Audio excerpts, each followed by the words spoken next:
this is Community Forum. Today we have an exemplary person she's formerly from North Chicago, but we're sharing her with Dallas, Texas. And we're going to be talking about both cities as we go along. She's a professor at Southern Methodist University, Dallas, Texas, and an adjunct professor, Northwestern University in Chicago. We have Dr. Yoki McElroy, and we have my co-host, Tara Thomas, educator in North Chicago, and she's from Barrington, Illinois. And we're very happy to have both icons with us today. Dr.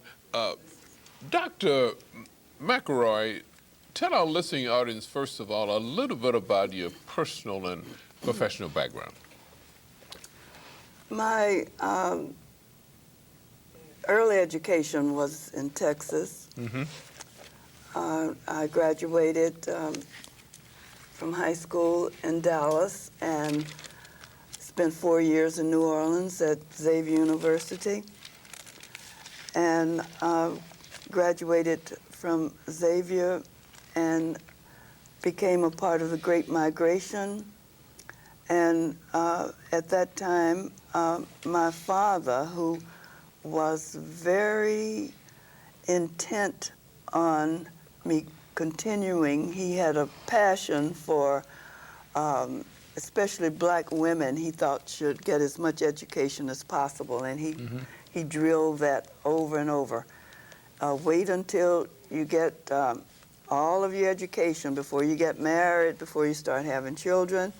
And so my plan after Xavier was to go on to graduate school, but none of the schools in Texas at that time would admit black students in graduate programs. Is that right? But my father found out that the state of Texas had a law. You could apply and they would pay your tuition at any university in the world. Wow. If you were admitted. Just don't try to get into Texas institutions. And my father realized that that was a great opportunity. And so when I came to Chicago after graduation, I was supposed to spend 2 weeks with my roommate and her family. And at the end of the 2 weeks, they told me, oh, you can't go back. They were Chicago, they loved Chicago, and they felt that if you couldn't make it in Chicago, they said you couldn't make it anywhere. And they persuaded me to stay. And so I then began planning applications for IIT and University of Chicago. In the meantime, it was just after World War II had ended. Chicago was in a celebratory mood. There was so much going on. The Chicago South Side was so exciting. And I just didn't take much for me to stay. And in the meantime, after a very short time, I met my husband, my future husband, who was just coming out of the war. He was a Tuskegee Airman with all the shiny wings and the garrison cap with the eagle and all of this. And so I forgot about graduate school and ended up, we were married after a few months, and it took me 20 years to get back to grad school. Wow. When I did get back, it was at Northwestern University, where I received my master's and PhD, and I developed the course that I taught there for 35 years of the performance of African American literature. At that time, there were no academic programs for performance of black literature on any campus. And so we were one of the first there. And then after 35 years, before, somewhere in between there, I began to shift my residence to Dallas because of my mother. My husband passed, my father passed, and it was just my mother and I. I was the only child, and I began to spend more time in Dallas, and I began working, and I developed the same course at Southern Methodist in the Masters of Liberal Arts program. And so now I'm still there at Southern Methodist, no longer at Northwestern. I guess you would say I'm semi-retired. Well, to your union, you had birthed 6 children? 6 children. And are they all academically professional as you are? Or why don't you tell us a bit about them? And are they all from Illinois? I had 3 born in Chicago and 3 born in Gary, Indiana. Okay. Well, There was a period of time when we lived in Gary, Indiana. We lived there 13 years.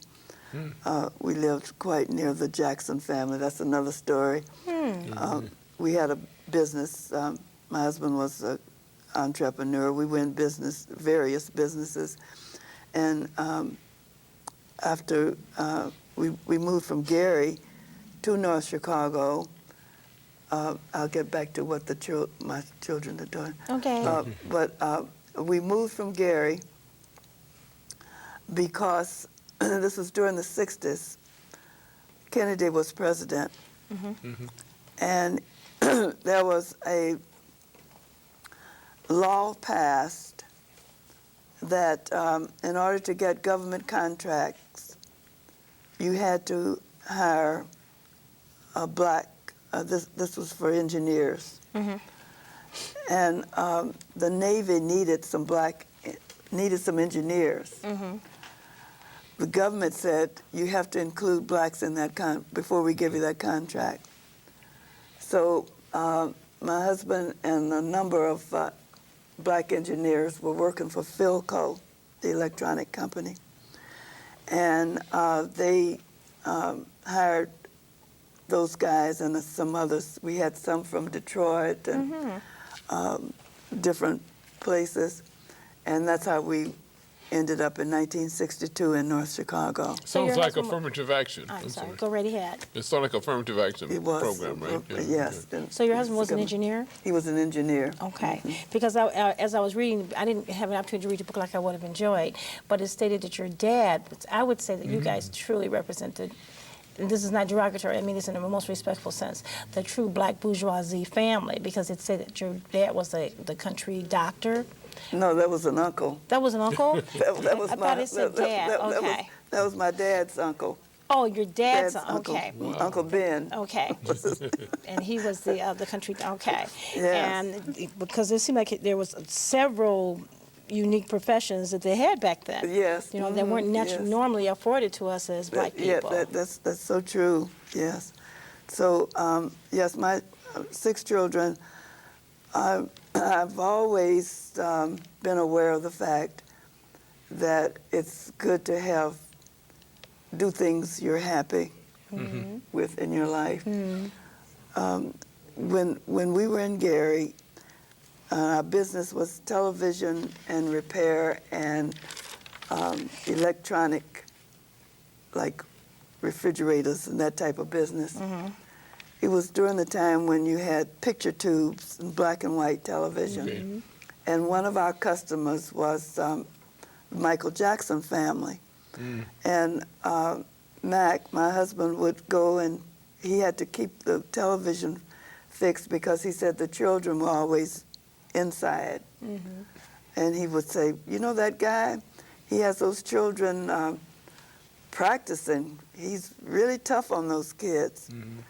And we would see those children. Michael was very small at that time. They would perform for the various clubs. Gary had a lot of social clubs at that time. And so at these social clubs, this group would always be on one of these shows. And so I started thinking, now I have 5 boys and a girl. We should be able to put a entertainment Something, huh? Something a similar troupe to that. together. Absolutely. And so we started music lessons. One had a trumpet, another had a clarinet, some had drums, but they weren't very interested in it. So they didn't pursue that. And my career. husband wasn't the type to keep them Okay. inside practicing. So Right. yeah, so they all went different ways, and they, my daughter's an attorney, my son's in California. Are engineers, and they have their own business. It has to do with software. And the second son is an entrepreneur, and he has some connections to China because he's always in China. Oh. And then my oldest son has a salon down at the Hyatt downtown Chicago. Wow. So and they love what they. Every last one of them love what they do. Your daughter is an attorney, and she was the first African American attorney in Lake County, so the state's attorney's office. yes, the first female black. I think First that was female, a black first female. male. Yeah. It's amazing she didn't go into politics. I think. Well, she did. Okay. Yes, she did. She ran for mayor of North Chicago. Oh, okay. Okay. Sounds like she should have been a good candidate. Right, She was a right. good candidate. She was the best candidate. But You and I share a passion. As I teach in North Chicago, we share a passion for the children in North Chicago, and that's a wonderful thing. So when I know that I'm interviewing someone who cares about these kids, because they are our future, absolutely, and we need to make some changes we do. to ensure their future. So I was looking forward to talking to you on that. Yeah. Her daughter was serves on the school board for a term also. Yes, she Oh, was wonderful. on the school board. I need to for meet with her term. because I just love Yes. people that really care about these children. I think that there are such low expectations, and I personally feel that if you have a bar and you raise it, they will meet it. Yes, You know, absolutely. they just need for us to work with them. Yes, my daughter and my sons founded For Real Math. It's a Oh yeah. It's a project in which it's interactive. It's a program where children learn math and have fun. It's fun. The children come into the program saying they don't like math, they hate math, they don't like the way it's taught. They sometimes tell us that it's not explained to them. They say the teacher doesn't explain it. And so our children are being left behind, and it's a very serious problem because if we don't catch these children and get them before high school, they usually fail. They don't finish high school. Yes. The prison system has already counted them in as residents. Yes. And so math and science is very, very important. If we could just make it, get the parents so that they know how important it is. My daughter was reading an article someone sent her about the Koreans. And they have this program we have is a Saturday, this summer, is every Saturday for 7 Saturdays. And Korea, I understand, has a program where their children go every Saturday. And they pay for it, quite a large sum of money. Yes. Our program is free. We have a lot of difficulties with people, so we made this a community project. One of the problems in our schools, and this is nationwide, is that innovation, new programs like For Real Math, is innovative. And that's 4 with the number 4, correct? 4. Okay. So there's some educators who resent innovation, resent anything new outside of what their thinking is. And in our community, which is such a need for the best, we need the best educators coming in here with innovative plans. But we find that unfortunately we get people with their own agenda, and they're not that interested in innovation. I'd like to mention one principal in North Chicago, Dr. Cassandra Brooks. Who's very interested. We had Tyra Thomas came to the school system, and Dr. Brooks noticed that Tyra was thinking out of the box. So I had her whole class on the show here, 18 in the class, and they recited the 44 presidents of the United States, from George Washington to President Obama, without stopping. Wow. 44 presidents. And they know all the And she also had them do the math, they do the three-digit math. These are first graders. And they do multiplication and division. Wonderful. That can be done. That's why when I was listening to your daughter's program, as a matter of fact, the school I'm teaching at in Waukegan this summer, we received an invitation to that program. I didn't even know that it was her daughter. Okay. And they, because it's a math program, a science program, and they invited our students, and some of them did go last Saturday. So we cannot, and I agree with you, be afraid of technology. No, and we innovation. cannot be afraid of innovation and other people's ideas. Because I am not from North Chicago. And I have been embraced like I am. But I think we need new blood. We need people with innovative ideas like your daughter's program. Right, absolutely. And you know, I don't know whether this is from the Bible or not, but there's a saying that says, the people without knowledge will perish. Is that from the Bible? It's Bible. It's biblical. Yeah, it is.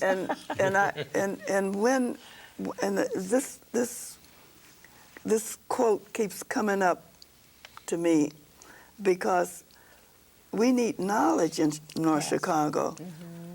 And the people who are put in office are seem to be afraid of knowledge. If you come to them with knowledge, they don't want to accept you. And so North Chicago is in peril. My daughter and I, we walk every morning, and we went down to Lake Michigan the other morning and sat on the rocks. It's a beautiful, tranquil time in which we can meditate and get ourselves ready for the day. And a young black family came up. You know, no one uses Foss Park. This is another problem we have. We have this beautiful park. Okay. My daughter and I, in the mornings, we're the only ones in the park. And this young black family introduced themselves, and the young man said that he grew up in North Chicago. They now live in Queens, New York. 2 lovely little children and a wife, nice, wonderful young black family. He said he wanted to bring them back to show him where he grew up. Went to school at North Chicago High School. And he said he was so hurt to see North Chicago. He left here in the 80s. When I was in school. And he had not been back. And to come into a place where you grow up and see how it's You know what? just- I very don't sad. know what North Chicago High School was like in the 80s. You know, I've only been to it in the recent year, in the recent century, in the last 2 years. But I can tell you, there are some students in those schools that really can make a difference. Oh, of course And they that are. really Yes, want they to. want to, Now, it is yes. difficult when you're working against a system that looks like it's stacked against you. Yes. I know for a fact that this year when they took the standardized tests, they weren't prepared for the science because they didn't know the science was going to be on a test. Now, that's the teacher's fault. Absolutely. Because yes. why didn't you instruct these Oh, yes, students to absolutely. prepare Be for prepared, that? yes. But I think that you have a lot of people in the community who don't even necessarily have kids in there anymore, like Dr. Brooks, who still have a compassion. Yes. And we're going to Well, turn North yeah. Chicago around. Well, the schools are Aren't we? the schools, and this is what a lot of our leaders don't understand. Schools determine your population. Yes, they do. People are not going to move into a community Okay, where the right, schools are right. failing. Right. And we've lost the Navy. We used to have, when my children were going to school, we had Yes. full Navy Participation. student participation in the revenue. And I just wonder, as we lose these children to down the line to Highwood and other places, and they get the revenue. Yes. What's going to happen to our revenue here? Well, we want to talk about 1012 Natches. Right, and because thank you for that, though. I appreciate I definitely appreciate the concern and the Yeah, plug for the children. yeah. Now we can go to 10, 12 Yeah, Natches, right. okay? Yeah, I just hope that parents listening, someone listening, you don't even have to be a parent, realize that we need to go to those school board meetings. Yeah. We need to write letters. We need to give our voice. We need to say, look, I'm paying taxes. This is my money. You're spending it. Let's spend it wisely. Let's think about the children. That's all we're Now, in asking. terms of 10, 12 Natches, Yes. when I was talking with you in the green room, you said that I asked you what inspired you and enticed you to write the book. And you said a very interesting quote. You said, well, my life was very dramatic and eventful. I like that. It takes a lot of gall to say something like that. So how was Yes. it dramatic and eventful? Well, all of our lives, all of us have eventful lives. Our lives are composed of a series of events. Some of us seem to have more eventful lives than others. My mother's life was eventful, and my mother was not, she didn't go all over the world, but it seemed that things were always happening around her, in the family, in the neighborhood. And so she began to tell and share a lot of those stories. And she was a great storyteller. And she, when I started an eventful life,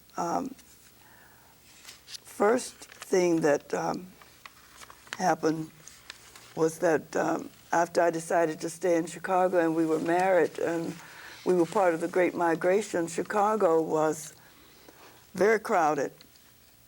There were thousands of black people coming into Chicago, and there was no expansion.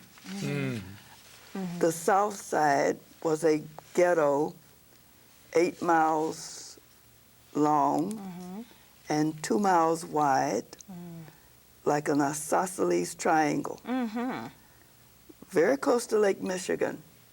And in that triangle, all these thousands of black people were crowded into that area, and living conditions were pretty terrible. Lorraine Hansberry's family lived in that ghetto, and Carl Hansberry, her father was very wealthy, had done very well, and he wanted to get out of the ghetto, had some white person purchase out in the outside area, but they wouldn't let him move in. And so he eventually bought a place in Mexico, a ranch. Lorraine was 8 when he bought this house. By the time we became familiar with the Hansberrys, she was a teenager. And they used to come to El Grotto Supper Club, where all the great musicians would play on Sunday evenings with the style shows, and Joe Louis and his wife, and everybody who was famous came to there. And so we got a chance, because in that ghetto, everybody lived there. Everybody went to these places inside. They didn't go downtown. They didn't go. So the lawyers, the doctors, everybody, yes. they would live together. Yeah, so you had your levels of society, and El Yes. Grotto was like the upper, where the celebrities and whatnot. In the meantime, most blacks lived in kitchenettes. And the kitchenettes were one room where everyone shared one room, no matter how big the family was. And then they shared a bath and a kitchen with 6 to 7 other families. Because they cut up those flat buildings. They and were each unique floor, to Chicago, yeah. though, weren't they? Because I learned Yes. about kitchenettes in college, and I was told that was a unique setting to Yes. Chicago. Yes, Because yes. there's so many people. Yes. Yes, and they called them Overcrowded. kitchenettes because and in fact, Mac, my husband, when he was a kid, they lived in a kitchenette on the south side, and so he was quite familiar with that sharing of the bath could be a. Well, tell us Pretty about temperate. 1012 Natches. What type of facility was that? Well, 1012 Natches. Yeah, that was your that was home, my your family home. my grandparents' home. It was in Sherman, Texas, and my grandparents moved there from South Texas at the turn of the century in the early 1900s. Because Sherman was destined to be like Dallas, Houston, San Antonio, because of the railway system, 3 colleges, very industrialized. It was supposed to rise up like Houston, Dallas, and other. And it was on its way, and a lot of black professionals and middle-class blacks moved there because of the opportunities. My grandfather was part of that that generation after Reconstruction who were educated.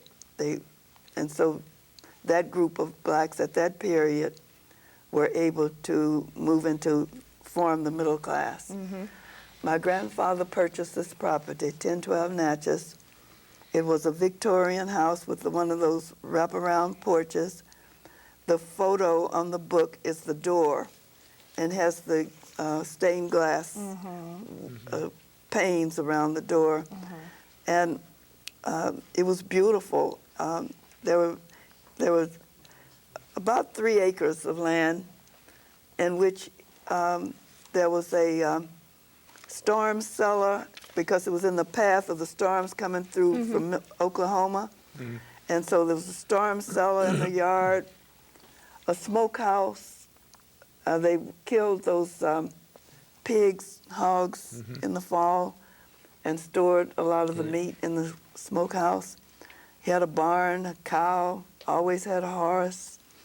My grandmother was a great cook, and she had always vegetables and peach trees, and she made peach ice cream. The recipes in my book. I saw you have several recipes, including my oxtail soup. Yes, my grandmother was a great cook, so I put some of her special recipes in there. In fact, a woman who had a book party for me in Dallas cooked some of the recipes out of the book for the party, and she did a great job. And she wasn't a soul sister, but she cooked. That's well, the recipe if she followed the recipe, then she'd have been fine. Yes, she would have been yes, fine. and hot water cornbread and all of that. Okay. And so up to 1930, it was a really wonderful life for blacks in Sherman. But on the 9th day of May, 1930, a black man was brought into the Sherman jail, into the courthouse, charged with raping a white woman. And a mob formed and took him out. Well, the mob stopped the court proceedings, and they got him back into the jail. They called it a vault because it was downstairs in the courthouse. And they came back that afternoon and threw dynamite into where he was. Oh, my goodness. And then drug his body through the black community. Burned, and Sherman was like Tulsa. They had two blocks of very wonderful, well developed businesses. They had a hotel, they had a movie house, all the doctors, lawyers, dentists. They were self-contained with nice, wonderful brick buildings right downtown Sherman. So they burned and looted and destroyed all of that. My grandfather at 1012 Natches, one of the things that I grew up with, my parents lived in Dallas, but my mother was an only child, so we spent a lot of time at 1012 Natches. My grandfather had a one of those rifles. I describe it in there. But in the corner of each room, he'd have a rifle in the corner, and on a table or dresser, he'd have a Colt 45. And on Sundays, when he went to church, he put on his holster with one of the Colts in his holster.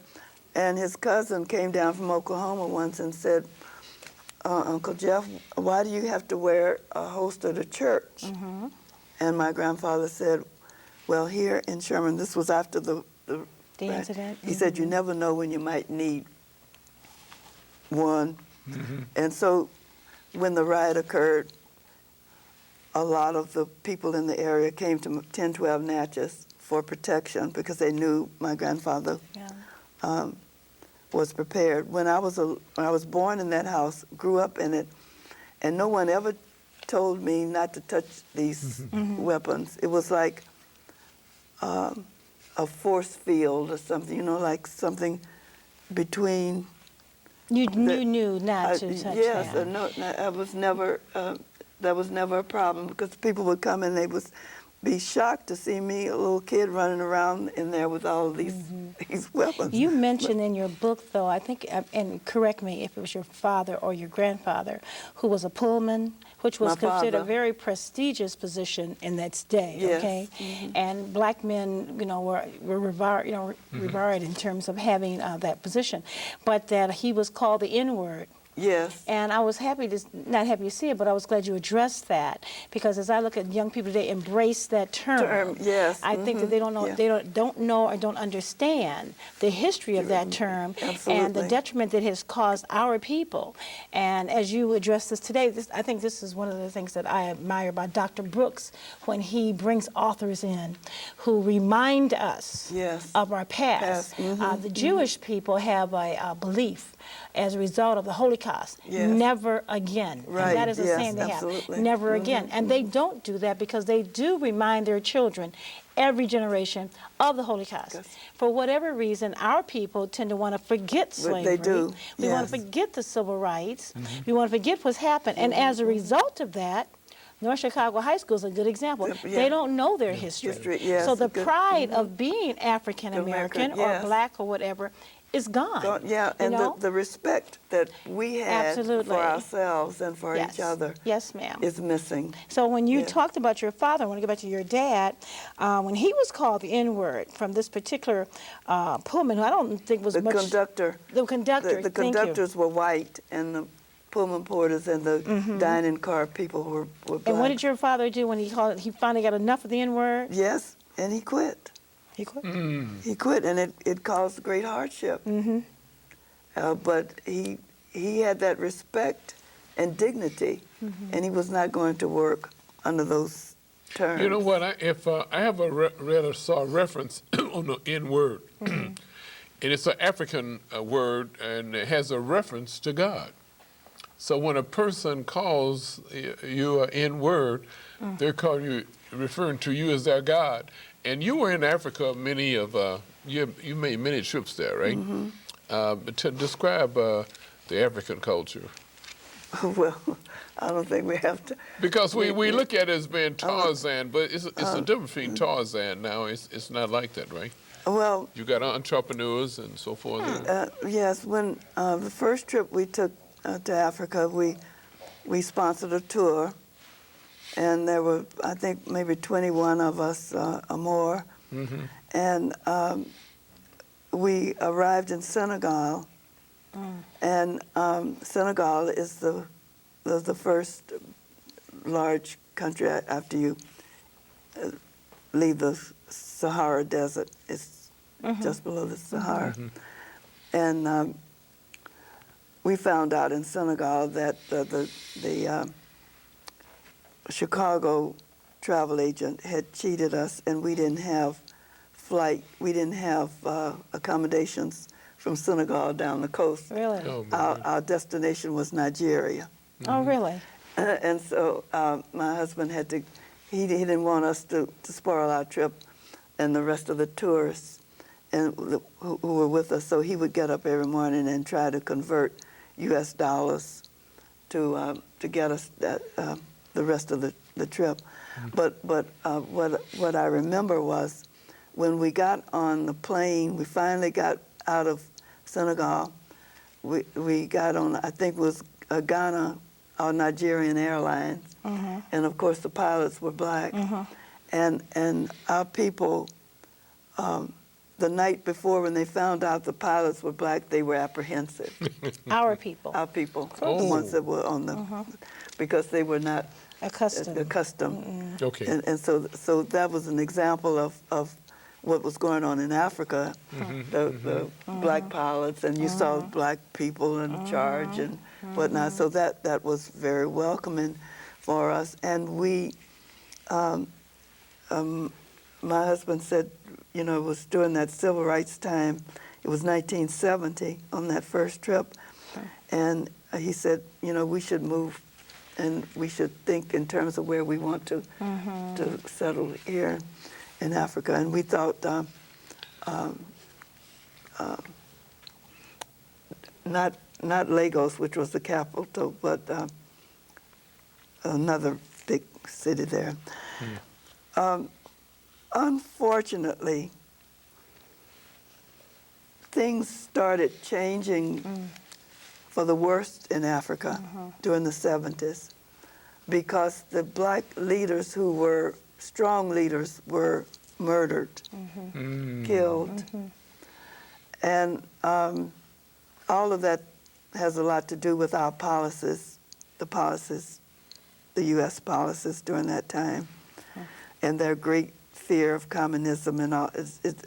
It's very complicated. Not Is too that much. what your first book, Black Journey, was about? It's about the first book is a monologue, collection of monologues. Okay, For, alrighty. you know, Frederick Douglass and their Okay. monologues that for schools. Okay. Wrote it for schools. We're some- Presented by the NAACP, the first production. I see.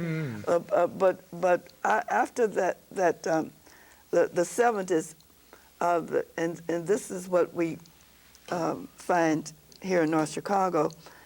The leaders, if they don't have an agenda for the people, you're going to perish. Okay. Yes.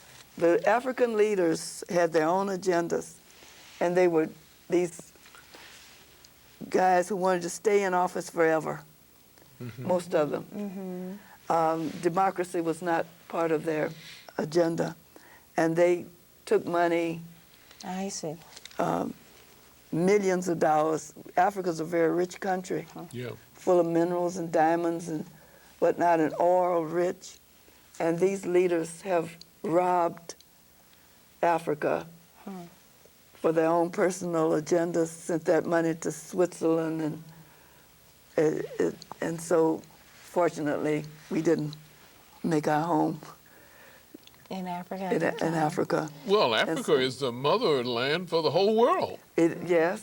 So yes. that's why you find so much wealth there, but they don't control anything. No, and that's leadership. Go back to the verse. A people without knowledge will perish. Yeah, yeah. You mentioned Great Migration several times. Yes. But since I read part of your book, I know when you were born, and I don't think you were really part of the original Great Migration. You're too young. Well, the So that's a migration. compliment to you, take it that way. Well, the migration But, actually started after the Civil War, Right. and ended in 1970. But the migration, I think that I know when I was taught in college, was in the 20s out of Harlem, New York.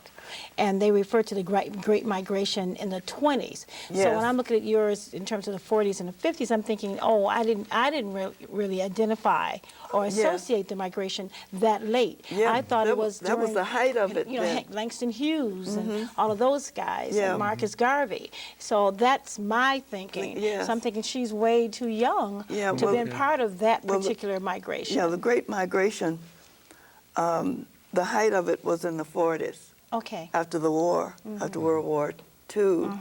That's when the urban areas, Okay. blacks poured into these urban areas in Chicago. Most of the people who came to the Midwest in Chicago, well, Detroit was Alabama, Yes, it but was. Dallas, Chicago was Mississippi. Most of the blacks who came to Chicago were from Mississippi. Because of the Illinois Central Railroad was very convenient. They could get on that railroad, on that train, and not have to transfer and end up at 12th Street in Chicago. And they were right there at the ghetto. They could just walk into the ghetto after they got off the train. And so it was very convenient. And they came up, and the blues people came from Mississippi and made that blues thing popular in Chicago. So the artists, Arts. they're still the artists. Yes. They were. This is part of the same type of migration you're talking about. We Yes, had the Great the Migration. playwright, the poets, Yes. the singers. Okay. Yeah. Oh, you mentioned poets. You have a great background in poetry. Give us some background on how you got started in poetry and what do you Poetry is not my when you main. poet? I don't consider myself a poet.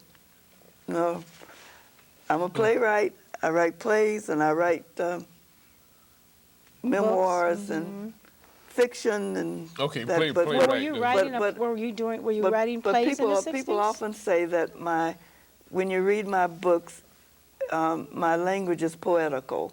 Okay. Okay. It's poetic. That's for the poets. It's poetic. Okay. That I okay. write in a poetic manner. Okay. And I teach performance of African American poetry, but I don't consider myself a poet. Okay. I've written poetry and I've published some poetry, Ah. but I think a poet is single-minded in okay. their expression, and poetry is, you can't meander around with poetry. It's, you come to the point, just not all over the page. It's, Okay. and I'm a storyteller, and so my works are telling stories. In 1012 Natches, each chapter is a story. I have a chapter there where I explain how I went on a blind date with Jackie Robinson. Oh. Carol Johnson, you know Carol Johnson, the pharmacist. She was a pharmacist at. Yes, retired chief pharmacist. Yes. VA. Well, we were at Xavier together, Okay. Right. and she had met Jackie Robinson before he went into the Kansas City Monarchs, the Black National Black League. He was coaching a team at a college in Austin, Texas, and he came over to Xavier with this team and saw Carol. Carol was, what did you say? Fine. Yeah. Said like traffic a ticket. Yeah. Told Carol she looked like a traffic ticket, Yes. and because she's fine, and she was fine. Yes, and so when he joined the Kansas City Monarchs, they were playing one Sunday in Pelican Stadium, which was the baseball field in New Orleans, and it was close to the campus. But Xavier was run by the nuns at that time, and they were very strict. And Carol, he contacted Carol and said he'd like to take her to dinner after the game, but she couldn't go no girls couldn't go off campus by This was themselves. Jackie Robinson. Yes. Okay, all right. They couldn't go off campus Okay. without an escort, without someone. You Back had to in the go day. in groups or whatever. And so she asked me if I would like to go, and that Jackie had a guy date for me. And so after the game, we went to dinner, and that I talk about this in this book because of the National Baseball League was a big thing then. People dressed up in their finest to go to those games. Okay.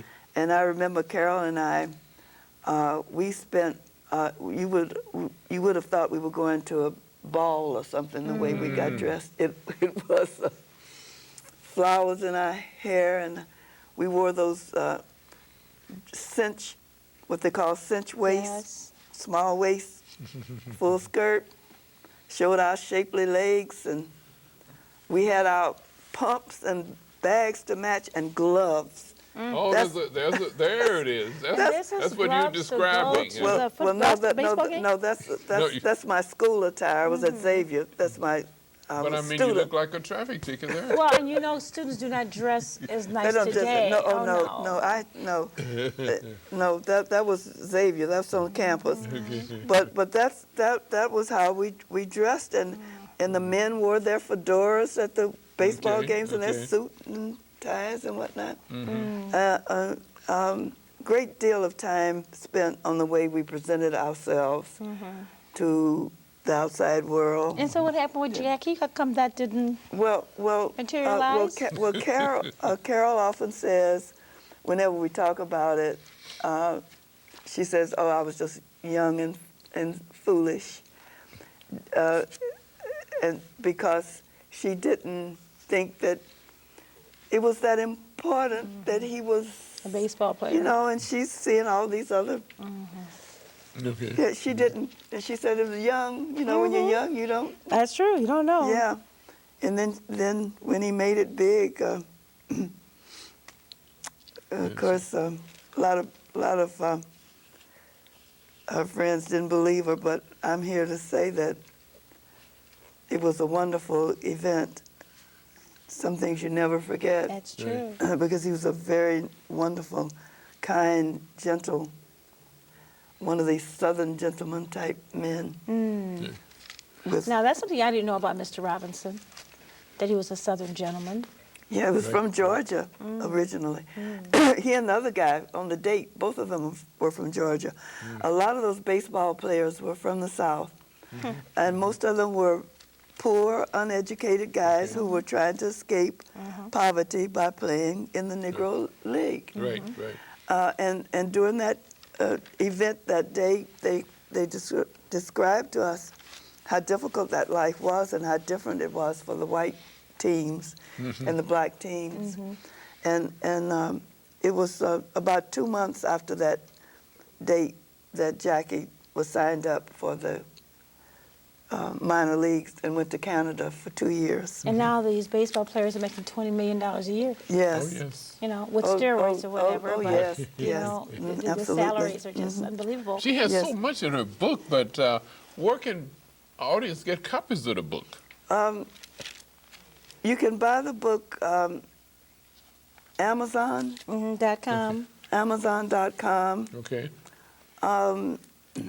It's called 1012 Natches. Yes, it was listed with Barnes and Noble, and I know in Dallas people can buy it at Barnes and Noble. Also, Gary, we did a book signing in Gary last year Okay. at Barnes and Noble. And of course, you could call us, contact us. We always have copies. Go on the website and you see where my engagements are, Okay. and you can read segments of the book. I'm doing a signing and a book reading at North Chicago Library on the 21st.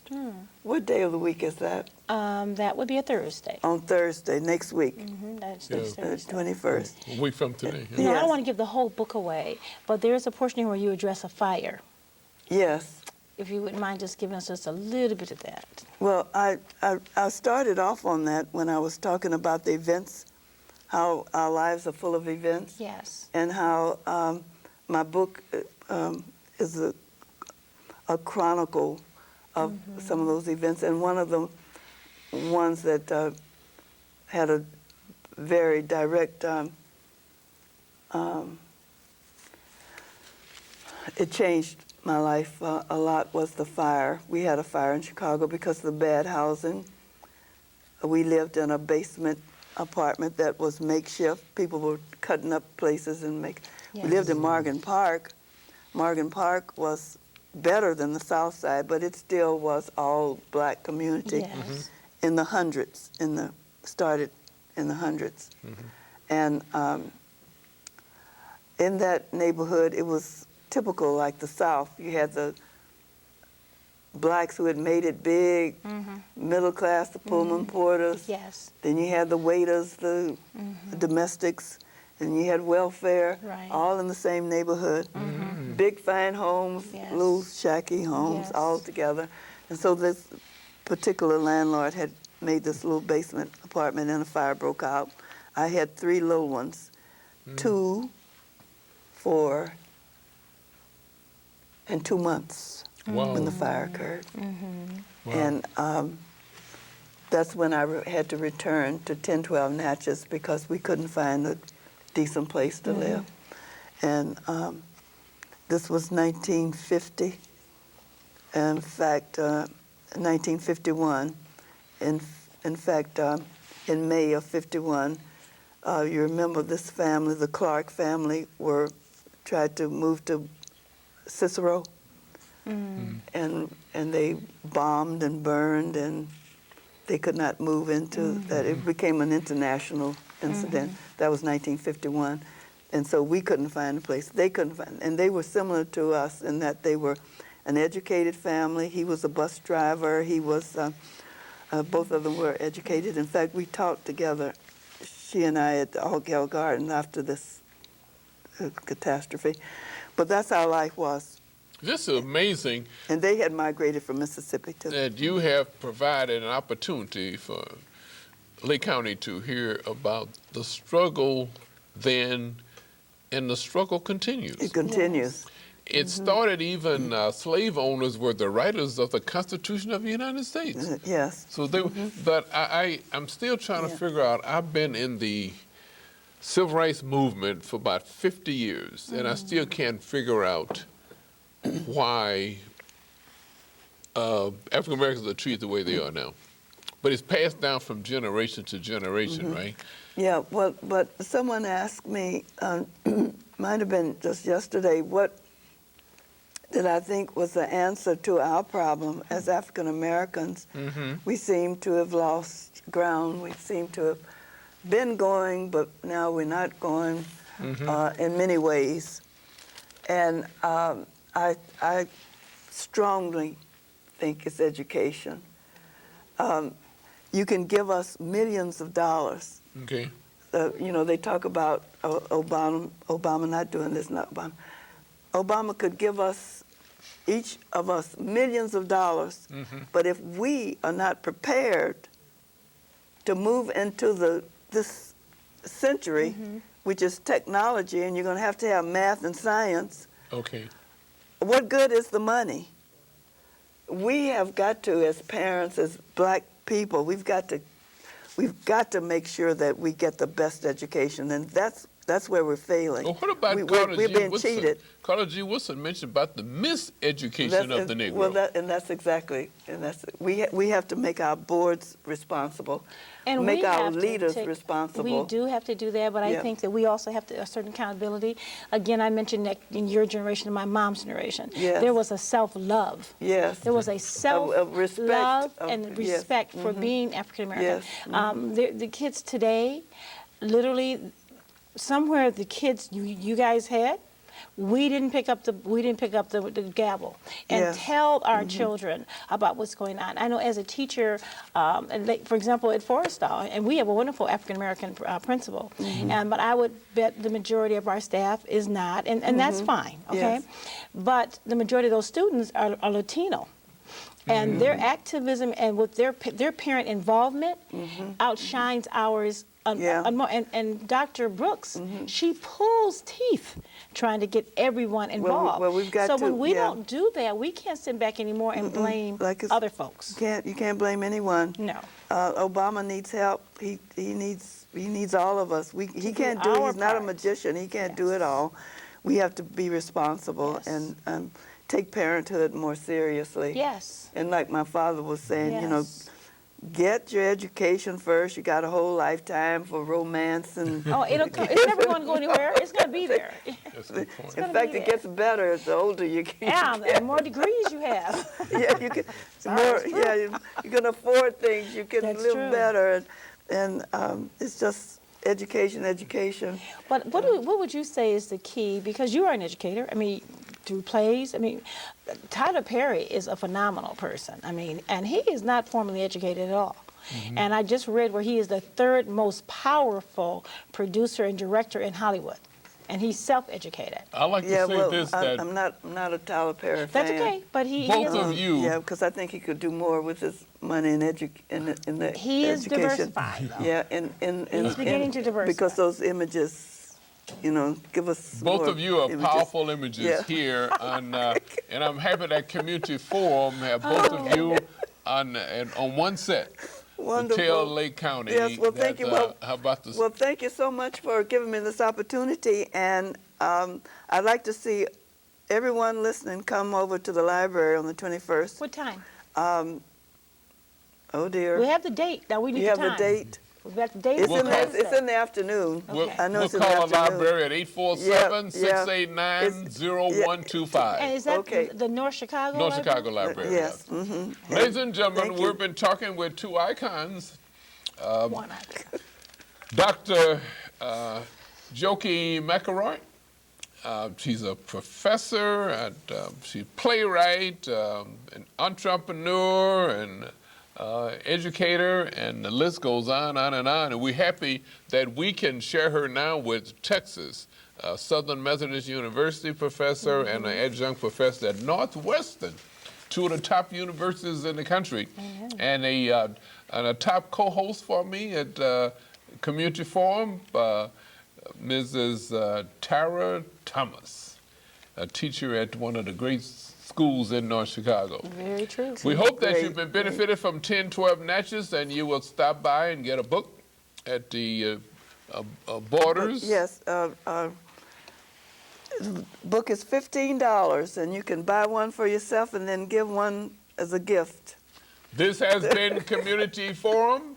My name is Dr. Waddell Brooks Sr., your host.